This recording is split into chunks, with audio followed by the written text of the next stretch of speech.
Hello and a very warm welcome. You're watching The Wire app. I'm Shravasti Dasgupta and joining me today is Sangeeta Barua Pisharoti. She's National Affairs Editor at The Wire, and Devirupa Mitra. She's Diplomatic Affairs Editor at The Wire. Thank you so much for joining us. Before we begin, let's just tell our viewers about the big international story that this week that has huge ramifications for domestic policy as well, which is that Bangladesh's former Prime Minister Sheikh Hasina has resigned and left the country, and after a 5-day vacuum, a new interim government has been formed in the country just yesterday, which was Thursday. And after Hasina's hasty departure, Bangladesh finally has an interim government, and this is headed by Nobel laureate Muhammad Yunus, and it also includes two student leaders, Muhammad Nahid Islam and Asif Mahmood Sajib Bhuiya. Now, both are coordinators of the Students Against Discrimination movement, which had led to the protests against Hasina and her subsequent departure and resignation. Now, the interim government has been formed in the last few days, but after a little bit of a gap in the last few days. But in this period, Devrupa, we have seen attacks on minorities, which has really dominated the headlines in a sense. And Prime Minister Narendra Modi also, when he was giving his wishes to Yunus, he said that he hopes that minorities will be taken care of. Now, Yunus himself has said that if these attacks continue, that he will step down. So, before we go into what this government formation really means for India, if you could take our viewers through why these attacks have happened and how must one see these and India's concerns around it. As soon as we heard about Awami League leader Sheikh Hasina stepping down, the concerns that were raised were immediately about the state of the minorities in Bangladesh, because we know that a lot of the Awami League supporters, at least they were known as, there was a large number of the Hindu minority which is there, were known to be Awami League supporters there. So the reprisal attacks that would have started immediately we were expecting that it would be impacting them as soon as she left from the airport. So, and that's what began, that we had the attacks by on the minority institutions, whether it was the Awami League workers, and we heard also that some of the temples were attacked. So it was not surprising in a sense, because political violence has been a part of Bengal, not just West Bengal but also Bangladesh over the years. But it's still worrying because because of the whole political vacuum. There was no law and order, so nobody to basically look at the law and order. The police stations had also been attacked all over the country, because they were seen as identified with the Awami League, so there was nobody there to basically even look after and give protection to the minorities if they were asking for protection from the authorities. And also the army came in, the army started to put their people on the ground, I think a few 2-3 days later, but it was basically the civil society ultimately which had to take the lead, and they were forced to take a lead because there were attacks on the minorities. So we saw a very interesting meeting of the Jamaat chief yesterday, who went to the Dhakeshwari temple in Dhaka, which is a very famous temple, Hindu temple in the Bangladeshi capital. And he specifically said that if any attacks in the name of Jamaat takes place on Hindu institutions, that it is not on their behalf. But at the same time, you could see the angst of the Hindu leaders who met him, and they specifically told him that, yeah, but the attacks are taking place and you have to acknowledge that. And so the attacks have, so we have to also mention that basically the first few days there were some kind of situation, an anarchical situation. So the civil society, that's why the local residents or the civil society leaders and the student leaders had to step forward. And we are hearing that the situation may be calming down, but we have to see a few more days if actually the police is going to take control of the situation, because they still haven't done so. Yeah, and how this new interim government also behaves in this manner. Exactly.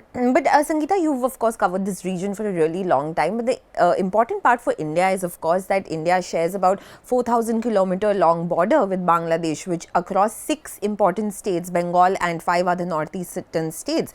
Now, interestingly, today I saw this report in the Hindu by Vijeta Singh and Nistula, and there they are speaking about how the BJP is battling internal demands within the party on how to deal with these minorities in Bangladesh. Now, we have seen that the Assam Chief Minister Himanta Biswa Sarma and Tripura Chief Minister Manik Sahab, they have said that the borders are secured. The BSF is not allowing anyone to come in unless they have proper documentation. But interestingly, the West Bengal BJP leader Shubhendu Adhikari says that this is the time to implement CAA, and he's saying that crores of Bangladeshi Hindus can be coming into India at this point. So, is this a two-pronged problem for the BJP to deal with its domestic policy and straddle its international policy at the same time, given the persuasions in this region? See, to start with, it's very unfortunate what we are getting to hear. Okay, so when is this whole change is happening, and then who's bearing the brunt of it? It's the minorities. Okay, so that is a very unfortunate thing. But having said this, we also need to, now that we are talking about BJP, we also need to look at when and how these whole anti-minority sentiment in Bangladesh grew. Okay, Bangladesh, even if it's a Muslim country, it always gave importance to its language and to its culture, Bengali first. Okay, so, and that was the basis of the formation of Bangladesh. But when we saw in the 1990s, after the fall of the Babri Masjid, so there was so much of attack on the minorities. It made a lot of people run to India, illegally so, but they entered, they had to, many of them. And then also we saw this whole CAA thing coming up. Okay, I sometimes fail to understand, when you have the most friendliest of the government in Bangladesh, which was the Sheikh Hasina government with the Narendra Modi government, but yet you had to implement the CAA.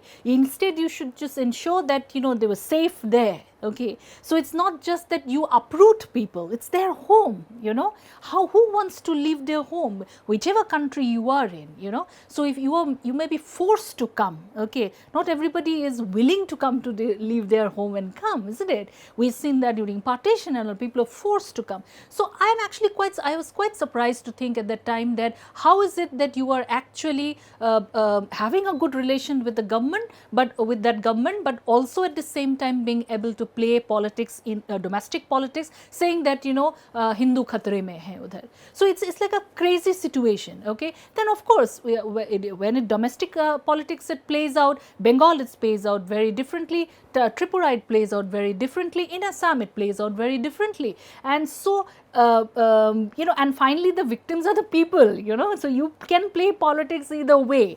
Like, see, you brought in Assam under the CAA, but do you think it will be very easy for people to suddenly get citizenship through CAA? So many people, I'm talking about Bengali Hindus from East Bengal origin, they've applied for NRC. Okay, so now their names are out because they don't have enough documentation. Okay, so now they will have to, how can those same people prove now that we came after 1972 after Bangladesh was formed? So they've already got into a system in the government saying that we came before, the same people you expect, what kind of, is it a Hindi cinema? You just can't. The documentation that you need. It's great to drum up that kind of support and steal their votes, that is what we are seeing. And now the same thing is unrolling. If you go to see, if you see social media, particularly in Assam and all, you are already that fear, more are coming, that kind of thing is happening. So who will bear the brunt of it? Okay, we don't even know who's coming. Then you see Meghalaya, okay, closing the border. We have closed the border, the Chief Minister says. Himanta is saying that, we have closed this thing. So, you are already creating that fear within the people. Okay, so I won't be, Shravasti, surprised. I'm only guessing at the moment that when there is so much anger against Awami League, people may have to flee to India. You never know. The border, however much you say, it's still porous, like what we saw in Myanmar. So many of them fled and are still staying in Mizoram in safe houses. And we, New Delhi, media reporters and all got to know much later about it. Okay, so it's like the humanity that you have to think of also. But then when a party is playing so much of of these anger and so much of these sentiments, these raw sentiments, then it is like it's not very easy. So I agree with you when you say that there is an internal dichotomy there. Also, Devirupa, just to bring you in on this, that the protests of course started with the quota issue in Bangladesh, where there was a quota for those who were descendants of those who had taken part in the 1971 movement, but that kind of catapulted into a larger movement over dissatisfaction over Sheikh Hasina's authoritarian rule. But what is interesting in India is that these images that we have seen of Sheikh Mujibur Rahman's statue being taken down, or the museum that was at his house that was burnt down, that has evoked a lot of sharp reactions in India. So much so that and a lot of questions being raised about a possible foreign hand. Yesterday, I believe the MEA spokesperson had to address this question as well. So, how credible are these claims of a foreign hand in these protests and these questions being raised of an effort to establish an Islamic state in Bangladesh? Shravasti, that's a very interesting question, because if you ask, this question has been asked to a lot of the Bangladeshi civil society members who have been part of the students reform, the quota reform movement, and they have been told, they have been asked that basically the perception outside, especially in India, is that there is some kind of foreign hand perhaps. I mean the names include the United States, China, Pakistan and all, so on and so forth, and they find it very insulting actually on their part, because they think that it is a completely indigenous movement. There has been Bangladesh has been effectively a one-party state for a long time now. I mean, they had at least 2 to 3 elections, I think. I have to basically just check once. 15 years, I think. Yeah, and I think out of them, 2 of the elections, I think BNP had not taken part. The last election, including this one, and I think it was 2014 also. So it was effectively, there was no opposition there. They had to in fact made during one time Jatiya Party, which was an ally, they were made into the official opposition, which was a very absurd kind of situation. So in that sense, they are. So if you basically go on talking about this kind of foreign hand, it doesn't really help the situation, because it has already happened, right? I mean, now the question is about how to take it forward. And also that basically we have to now basically look at India's relations and how to take it forward, in the sense that India is completely identified with the Sheikh Hasina government and the Awami League, and so we shouldn't get too much. We try to avoid that kind of singeing of the Awami League as a political entity is almost ended there as a political party for some years right now. So we have to find some way of moving beyond that, and if there are too many voices in India which talks about a foreign hand, it doesn't help to basically bridge the divide that is there between the Bangladeshi people right now and the Indian government. And the Indian government also has to work with the new government. If they constantly try to, I mean, I'm not saying that the government is giving wind to these claims, but if there's too much of chatter around this foreign hand, then how will India work with the new government? Will that pose a problem? That will certainly pose a problem, because it's basically everybody reads social media. I mean, there's no firewall between the social media of Bangladeshis who are very active on Facebook and Twitter and the Indian social media. So they are constantly seeing who is saying what about them, and so they also quite affected, and they feel quite insulted, like I said, that the people are talking about a foreign hand. I mean, I understand why Indians also feel that, because they have been the BNP and the Jamaat have been pro-Pakistan, so-called pro-Pakistan in the past, and India had a lot of problem with them when BNP and Jamaat were together in the government. And of course, then there is the issue about Muhammad Yunus is supposed to be much more closer to the US. He was supposed to be very close to the Clintons, for example. So there are all kinds of conspiracy theories which are circulating, especially this time, when there's all these events have taken place so suddenly. So you have to find some examples of understanding why things have moved so fast. So I understand the reason for these conspiracy theories, but I don't think that's very helpful at all. Sangeeta, I want to come back to you on the implications for India. Now, Hasina has, of course, been historically a friend of India across different governments, not just the Modi government. When the Congress was in power also, she has been, in fact, in the 70s, she was in exile in India for a long time. So, this is a unique problem that the Modi government is facing at this point. But how will this affect the BJP's politics in these crucial states, and how do you see the opposition also dealing with it, because they have also been friends with Sheikh Hasina in the past? So how do you see that playing out? See, just to add to what Devi said, this whole thing about, Bangladeshi people and government of India, we are also at a ready disadvantage because she's landed here. Okay, so that's a ready disadvantage. So, and the disadvantage is coming at a time when Modi has been seeing, very close to her, the closest ally, one can say, So that's there. So, but when it rolls out to the BJP's whole domestic politics, it's also now questions also being asked about the foreign ministry, whether they were, aware of this kind of, huge change that was coming up, that huge swelling of these student movement, where they caught unawares, this kind of things you can see, even in opinion pieces and all of that. So, government is still already facing this, So, but when it comes to domestic politics, as I said, that, they will have to really treat very carefully here, because on one side, you may hear in say states like Assam and all, the public opinion may be about that more Bangladeshis are coming. So, may Bangladeshis could be Hindu or Muslim.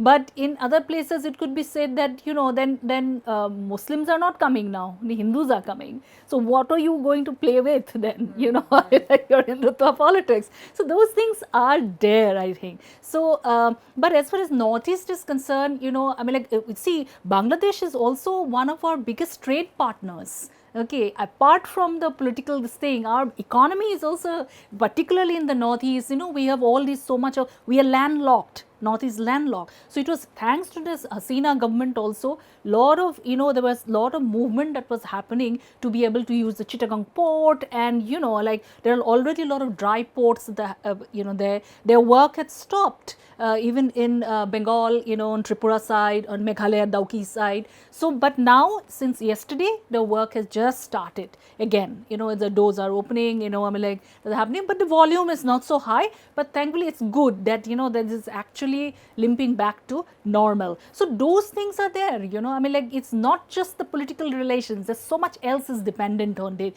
Jobs, anyway, this government has not been able to produce jobs. So, where will all this come from, and Bangladesh's economy also, you have to give it to Hasina, At least what she had done was that she's taken that country as slightly higher than where she found it, So, that is there. So, what will happen to that level of economy then, Only problem I think people had with the Hasina government was the sign of democracy, signs of democracy, as they say, was beginning to go, There was no space for dissent and things like that. You don't need to be a Jamaat supporter, or you don't need to be a BNP supporter. Even for normal thing also, you can't question her, If I may add about this domestic fallout, I found it very interesting to analyze Mr. Modi's yesterday's tweet compared to the MEA statement as well as External Affairs Minister's statement in Parliament. Because I think that reflects what is going on with his supporters, where they are very concerned about the attack on the minorities, about the Hindus. If you look at the statement by Mr. Jaishankar and after that with the MEA spokesperson, they said they were concerns with the minorities, but they didn't specifically explicitly mention Hindus. And also they had added that they were aware of civil society initiatives to protect the institutions, about the facilities of the minorities. This was again reiterated by the MEA spokesperson on Thursday's media briefing. But all these things were kind of omitted by the tweet congratulatory message sent by the Prime Minister, where he expressed best wishes and talked about commitment to, for the work towards the shared aspirations for Bangladesh and Indian people. But he specifically did mention Hindus, and also he omitted about those civil society initiatives. So I find that that's Mr. Modi's message was a more political one rather than compared to the MEA statement. That's very interesting. And also, you know, sorry, I just want to add also another thing. I mean, like this whole Yunus led this committee, there are also two non-Muslims, the two minorities. One is Chakma, you know. Chakmas have been fleeing Chittagong side and coming to Mizoram, Arunachal, they came many years ago. But you can just see, you know, I mean, like there are two non-Muslims also, minority members. Yeah. And finally, before we move on from this, Devirupa, I want to ask you that there are, of course, concerns about how long Sheikh Hasina is going to live in this country, because the new government, we don't know what the new Bangladesh government will ask of the Indian government in terms of the status of her stay in India. So that can also pose a problem. So, but as we earlier discussed, she has historically been a friend. So how does the MEA plan to deal with this particular problem? I think that's a $1 million question in the whole thing, and that's the crux of India's dilemma of how to deal with this situation, because we have already heard voices from Bangladesh, their Supreme Court Bar Association president, then for example BNP leaders also, who are part of the new dispensation there, who have been basically saying that if she stays on in India for long, that will impact negatively bilateral relationship between the two countries. So we can assume more or less that either the interim government, they could even formally ask for her extradition, or maybe the newly elected government, whenever it does comes to power, I'm sure they will, because otherwise there's no, unless Sheikh Hasina does some deal, say with the new government, some with the dispensation, and says that I'm going on exile to some other part of the world in that sense. So that may be the best case scenario for India, that she does a deal with, say, the interim government, and they decide not to prosecute, but she'll stay away, for example, from Bangladesh. That could be the best way to deal with it. But at the same time, right now, nobody is kind of interested in taking her. She, obviously, the UK has said that she's not, her son has said that she had not applied, but there were feelers definitely that she wanted to go to UK because her family, Niece is an MP. Her sister is a UK national, her son is a US national. Okay. So these were the options there to go outside India, but those are basically right now closed. I mean, the UK, the first reaction from the UK Foreign Secretary was that there should be UN-led investigation into the into the killings which happened after the quota reform movement started. And obviously, if you're looking at accountability, that who is the top person, who would have given orders? Obviously, UK would not be interested in taking a person. That kind of gave you the indication that UK was not interested in taking Hasina at all, if they're talking about accountability for the killings. And there are hardly any other country which would be interested right now, and they would be, if they do, they will be doing a big favor to India. So that we have to also look at what kind of leverage do we have with those countries, or they would, I'm sure, be asking for their pound of flesh from India to take her. So there will be a lot of basically moving parts to this whole situation, and we don't, I mean, that's the longer she stays here, it will be a difficult situation for India with the new interim government and the political leadership there. Alright, so we'll just have to keep a lookout on how things develop in the coming days. But coming back to how things are evolving in India, and about, if you're speaking about minorities in India, Union Minister for Minority Affairs Kiren Rijiju introduced the Waqf Amendment Bill 2024 in the Lok Sabha on Thursday, but subsequently this was sent to a joint parliamentary committee. This legislation, now interestingly, at the introduction stage itself, the bill faced a lot of opposition from opposition members, and just on the introduction there was an over hour-long discussion on whether the bill should be introduced. This is something new that we have seen in the last 10 years. Yes, there have been discussions at the introduction stage in the previous Modi government as well, but this was a very long, extensive discussion on whether the bill should be introduced at all. The opposition members in their criticisms called the bill anti-Muslim, anti-federal and unconstitutional. Now, just to tell our viewers what the bill essentially seeks to do is to enhance the efficiency of the administration and management of Waqf properties and ensure that the inheritance rights of women are not denied. But where the opposition members are raising concerns is that it crucially omits Section 40, which relates to the powers of the Waqf boards to decide if the property is a Waqf property or not. And it also makes the district collector the final arbitrator to determine whether a government property is a Waqf property or a government property.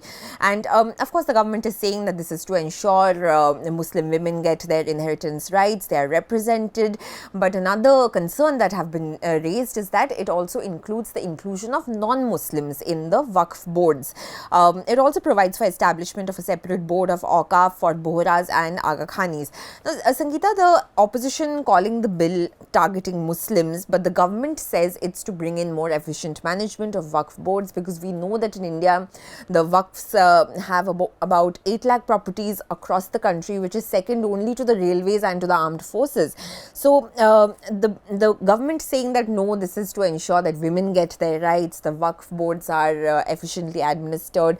How do you see this whole legislation and the government's persuasions for this?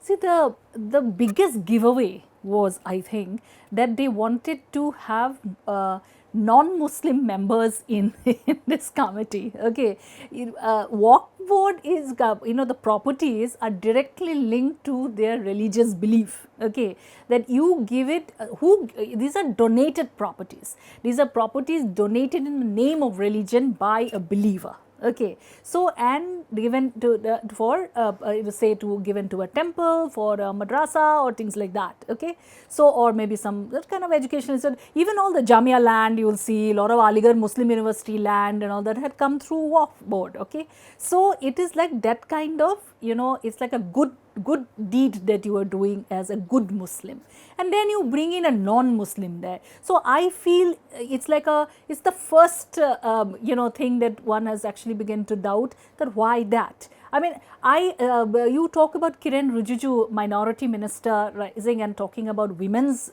giving a kind of space through this bill to the Muslim women. I want to ask him something. He comes from the northeast, okay? The women in the northeast, particularly in Nagaland, have been fighting for their whole the right to 50% reservation. This was the right given to them by the Supreme Court. They have to come to the Supreme Court, okay, and to fight this whole patriarchal system of the the traditional method of electing their leaders and all that. Women are denied the space. How much has he done? What has he done so far? It is the government. BJP is in the government in Nagaland. Has he done anything about that? Or has the Narendra Modi government done anything about that? Women, be it in Mizoram, Arunachal, everywhere in his own state, people are asking for more rights. Women are asking for more rights, okay, in the traditional bodies that are covered under the 6th schedule. Will this government do anything? Is government thinking about even doing anything? So they're all the time they're coming as the great messiah for only the Muslim women. When you see about even that talaq thing also, how many Hindu women are left by the Hindu men without a penny? So how are we all the time thinking only about Muslim women? And particularly when a government which is hinged on Hindutva, you have to really doubt it, where is it coming from? So that is one thing. And then the other issue is also that, I would like to mention about that what you said, that about tabling, it is only to table the bill only actually serves the purpose of this BJP government, because after the general elections, when we see that what the government has actually not got is majority. So he's trying to go back to this whole core Hindutva values, So just to be able to actually bring it table in a parliament is also good for them at the moment to be able to send out that message, and that is what the TDP, I think, and JDU have helped to do. Yeah, we'll come back to the JDU and the TDP and how they have kind of dealt with this legislation in just a moment. And I want to bring you, Devirupa, on this. The fact is that the government has faced opposition at this introduction stage, where we saw, such as we mentioned earlier, such a long discussion just on whether the bill should be tabled or not. So do you see that with the Lok Sabha elections, with the BJP being cut down to size to 240 seats as opposed to the 303 earlier, and they could ramroll legislations in Parliament. Now, this particular legislation, in a sense, the first of this new government, facing this kind of scrutiny at the very first step. Is this a follow through from the elections, that legislations now will face more scrutiny, in your opinion? I hope that's the result of the elections, because that's what we were looking for, that we would have greater role of the opposition, and and they have done so this time for the Waqf Amendment Bill. And we saw Akhilesh Yadav's intervention, and the other parties, opposition parties, taking actually making all the points, and they were being given time also perhaps by the ruling party. I think it was quite interesting. We'll talk about it later, but like you said, I found it interesting that the JDU and the TDP, who were supposed to be holding the this NDA government and be the conscience of the NDA government. That's what we were expecting them to be, right? That basically they will supposedly rein in the more extremist ideas of the government. What will they do basically? Basically, have they been the reason that that the government has sent this bill to the to the JPC? I mean, they have played it both ways. Like you said, they have allowed the perhaps a tabling of the amendment, which helped the BJP to say to their supporters that we have taken this step. But at the same time, that it allowed, you can say that the JDU and the TDP can also go back to their own supporters, to their saying, and that we stopped it also in that sense. Yeah, that's very interesting, and that's what I want to ask you, Sangeeta. The fact that the JDU all in out support, saying that, oh, this is fine, this is nothing to do with mandir or masjid, this is about reigning in an organization and to make it more efficient. The Samajwadi Party, Imran Masood, said that Waqf boards actually manage masjids, so it is very much about management of religious places. But the interesting thing is about the TDP. The TDP took a very measured stance. They said that yes, we support the legislation, but we are in favor of sending it to the Joint Parliamentary Committee. So, how do you see these, as Devirupa was also saying, that they were expected to keep, in a sense, the BJP in check, but these two allies seem to be acting as the BJP wants. So, the BJP has clearly managed to keep their allies safe? Yeah, I agree with her what she's saying. It's like a delicate balance that needed to be maintained, and that is how we saw it being maintained in Parliament. You allow the ruling party to come and table it. What kind of message do you send by tabling it? You want to send a message that we have not forgotten our core Hindutva values, but they are also at the same time sending it to their voters and fence sitters that if you don't give us full majority, we will not be able to send it. We will not be able to make it a law. That it is your mistake that you didn't make us see, we are moving ahead. So that's the message Narendra Modi government is sending out from the Parliament yesterday. And then the TDP, of course, is like, I mean, like, it also wants to be a part of the government for its own reasons, to be on the right side of the center, and because you have, the center has those ED, CBI weapons, it can be used on anyone. It was used on Naidu earlier. So he has to maintain that balance and at the same time save his Muslim electorate. So obviously then the solution at hand is send it to the JPC. We have heard Amit Shah saying in Lok Sabha yesterday that kya muskil hai, bhej do. You can just hear it. So if I may say, that's what it seems, that basically I don't know if it's actually a victory of the opposition per se. I mean, we can, it's not really that because opposition were very aggressive that it has been sent to the JPC. I think they perhaps were already knowing that it would be sent to the JPC by the government, so you didn't really have to persuade them. Yeah. So it is it looked to us like a part of a game plan, that this will happen, A will happen and B will happen. Meanwhile, the opposition will also get a chance to scream and shout after a very long time when a bill has been tabled. And we must also remember that most recently during the criminal laws, when they were first announced and introduced in Parliament, Amit Shah immediately sent it to the standing committee. Did that change the outcome of those bills? Not so much. So will this bill going to the JPC really change a lot? We don't know, and that's something to look out for. But before we wrap up, very quickly we want to also mention the fact that earlier this week, of course, Indian wrestler Vinesh Phogat's Olympic dreams came to an end after she was disqualified when she was found to be 100 grams overweight over the 50 kgs category that she was wrestling in. And this whole issue, of course, has been taken up by Vinesh Phogat's team at the CAS, which is the arbitration court, but that's happening separately. What's happening in India, though, is that a huge political uproar has erupted over what the government should have done, what the government has done over Vinesh Phogat. So the argument that is being said, put forward by the BJP, is that this is not something to do politics over. But in the last 2 days, we have seen in Parliament the opposition has walked out. In the Rajya Sabha, the chairman has made very stinging remarks that this is something that the whole country feels badly about. It's not just your hearts that are bleeding. So is this something to do politics about? Devirupa, you want to come in on this? It is an extremely unfortunate event. I mean, from a high of thinking that we were ready, we were going to get a gold, and she had beaten, for example, the the Japanese wrestler who had been completely who had not lost any international bouts so far.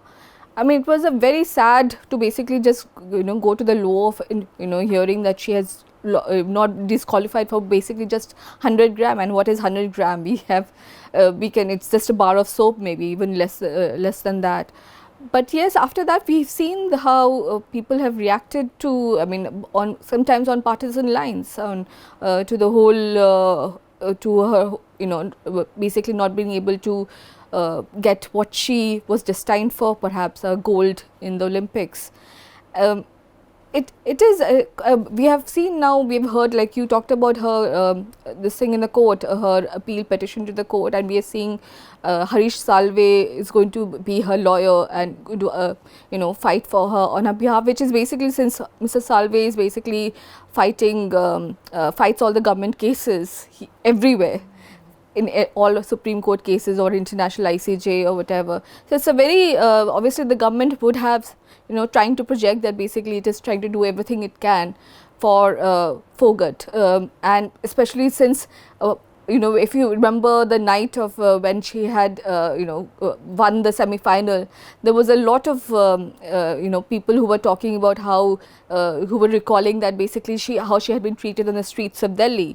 And you saw the Delhi police, that where she was basically dragged out from the agitation that she and her fellow wrestlers had done, and she had been vilified at that time by a lot of people for basically for the agitation again, asking for some kind of solution to the sexual harassment allegations against the then Wrestling Federation of India chief. So we have seen it basically happen on partisan lines, and there have been a lot of some people.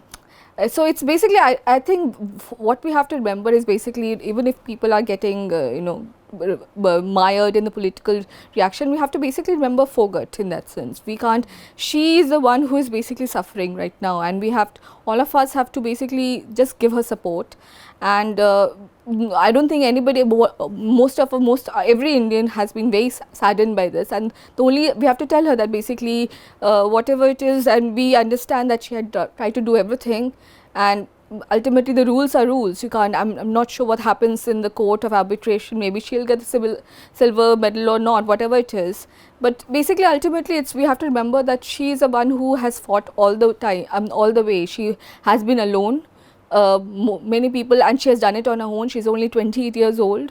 Her whole life is in front of her. So we basically have to concentrate on the human aspect rather than go too much into the political. There could be uproar all the time. I mean, that's the demand of media in India, that we basically politicize a lot of things. That's really what the BJP is saying essentially, is that yesterday JP Nadda said in the Rajya Sabha that the opposition does not have any issue left to raise, and therefore they are trying to make a meal out of this. But the fact is also, as Devi was mentioning, that Vinesh has had a very difficult time over the last 1 year, 1.5 years, when she was fighting for justice on the streets of Delhi against Brij Bhushan Sharan Singh. We saw that in the Lok Sabha elections he was denied a ticket, but his son was given a ticket and he won. So it's not that this whole slogan that was in the WFI, that dabdaba tha, hai aur rahega, that kind of has followed Vinesh, even though she went to the Olympics and all of that. But right now the BJP is trying to say that we should stay united, and this is not something that the opposition should make an issue over. How do you see this, Sangeeta? See, the reason the opposition is politicizing is that she already became a symbol of politics at a time when she was expecting some sort of intervention from starting from the Prime Minister. Okay, and because it is also not just any other allegation, it's a sexual assault allegation, okay, and against a guy who was completely, at the helm of affairs and all that, so there's a power play there too, So she was raising this issue on behalf of not just her, but also for others, So, and then when you don't do anything, as you mentioned, you actually promote his family and give him tickets and things like that. So then, of course, it becomes a political issue too, Why otherwise this Brij Bhushan was the president of WFI? If not for politics. So there is politics there, of course. So, and then we saw that a lot of this, be it Kiren Rijiju, Anurag Thakur, they were not coming out in support of her, but moment she defeated her Japanese competitor, they were all congratulating her. And then we saw on social media how they were also trolled, that where were you at the time, this kind of thing happened. And as and when this whole thing was going on, the parliament, this hangama was happening, and then we get this bad, sad news, which of course, as Devi says, the entire country, is extremely saddened by it. And but finally, it is her own struggle too, and she of course had said also that I have fought this not for myself, but for the future generation of women wrestlers. So it is a big message that she had taken it herself to Paris, and I think she achieved it in a way. It's 100 grams is what. So that brings me to the point that if the Modi government, if the BJP is saying that we should be united at this moment, then they should be doing three things. One is, of course, as she's saying that Harish Salve should be actually fighting her case very strongly. Okay, and it should show that the government is backing her finally. Okay, B is that you actually announce an inquiry and look at her coach, her staff, with her role. What were they doing there? She was doing there to fight, and she fought. What was your job? Your job was to ensure that her health is maintained, her weight is maintained, all the other rules are followed. What were you doing? You definitely failed in that. So there should be a public, in a proper inquiry, and that report should be shared with the media, with everyone. So that is the third thing. And I think the personal message should go to Phogat finally from the Prime Minister, that you actually made us proud. It is easy to say beti bachao, I think ab ye mauka hai Modi ji ke liye ki ye beti ko bachaye. And also the fact that when the sports minister did give a statement in the Lok Sabha, he spoke about the what transpired before the event and the steps that the government is taking for 2 minutes, and the remaining 4 minutes of his 6-minute speech was about how much financial assistance the government has given to Vinesh. That's not the message that I don't think the people of the country or even Vinesh is looking for. And if the government wants to not politicize this issue, perhaps the first step would be to not give such statements. And I have to basically agree with what Sangeeta also said, that in India, sports is politics, because if it was not politics, and politicians would not be head of the sports federations. So if anything that happens with them will automatically become a political issue. So in that sense, you cannot really separate out, politics and sports in India. All right, we'll leave it at that. Thank you so much, Sangeeta and Devi for joining us, and thank you to our viewers for watching this edition, and I'll see you next week.